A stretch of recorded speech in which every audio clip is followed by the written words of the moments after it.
Hey gang!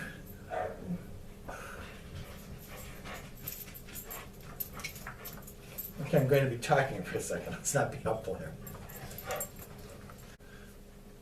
Welcome to my dining room. I always wanted to have you all over, but I'm afraid that my house is so small, if we did, we would be way over the CDC guidelines for how many people we can put in one space at one time. But I am here to tell you, A, how much I miss you, and B, what's going to be going on during the course of the next few weeks at Our Savior's, when clearly we are not going to be able to get together as a whole community to worship. In order to alleviate some of that loss, and it really is a loss, we are going to distribute communion to individuals and couples and groups of no more than 9. I'm the 10th, just in case you were wondering how I came up with that figure. From 4 to 7 tonight, Wednesday, and then again from 9:30 to noon next Sunday morning. Please come if you can. Next Sunday is Palm Sunday, and it looks like we are going to have lots and lots and lots of leftover palms.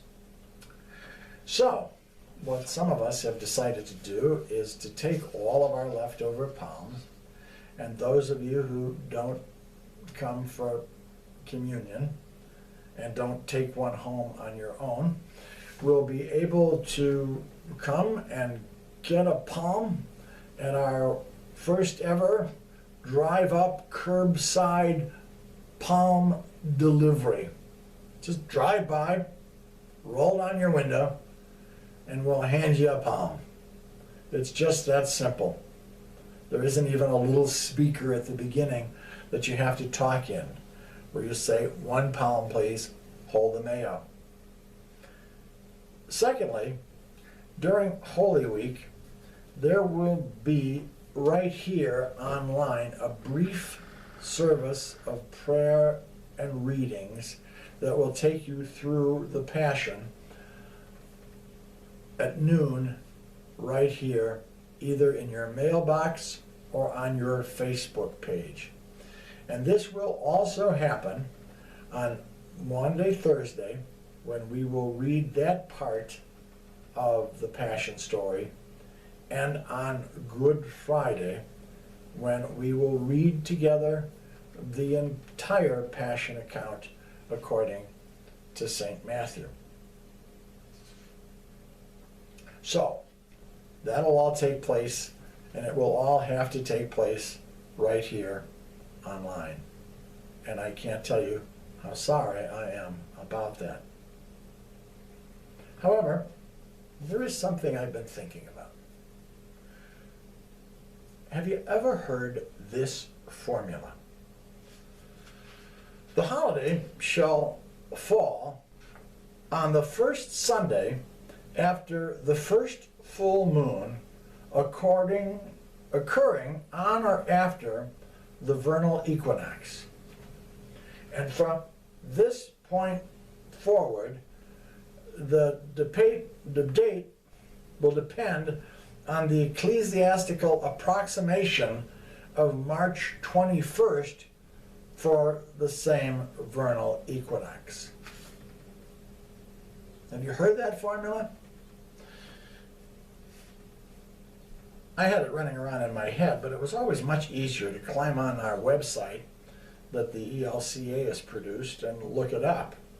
It's the formula for determining when Easter occurs. It occurs on the first Sunday after the first full moon after the vernal equinox. That's how Easter is determined. And you know what that means? It dawned on me the other day when I was listening to a friend of mine trying to think about what his church was going to do. And then when I was surprisingly thinking back to the Chicago White Sox, who every year have an event called Halfway to St. Patrick's Day.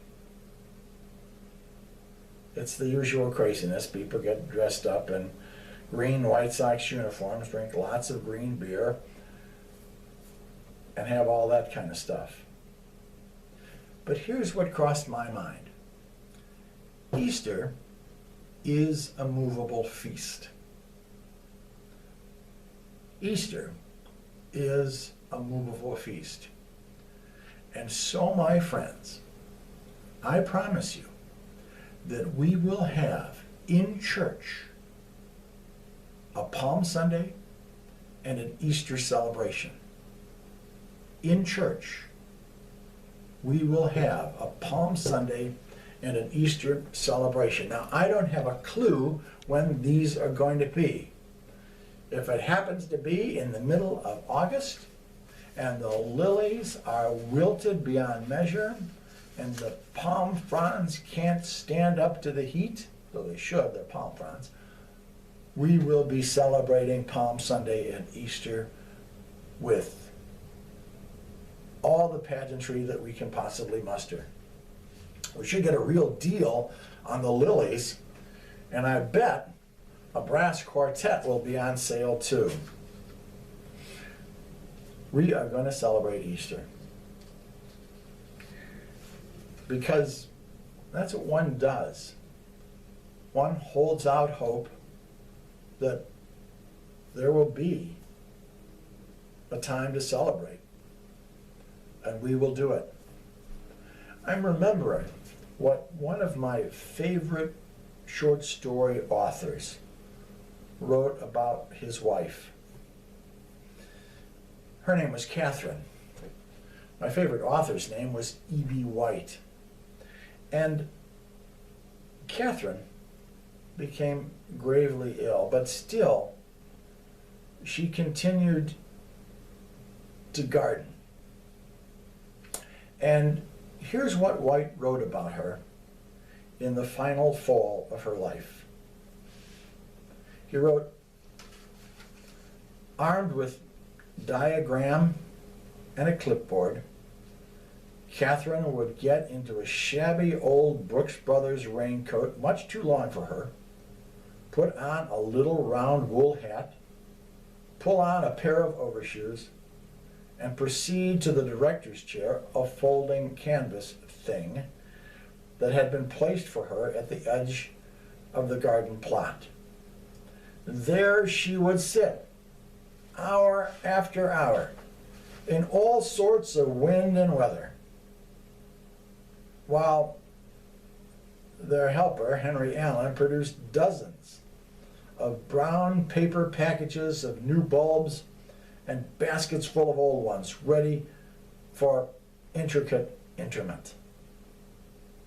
As the years went by and age overtook her, there was something comical, White wrote, and touching about her bedraggled appearance on the awesome occasion.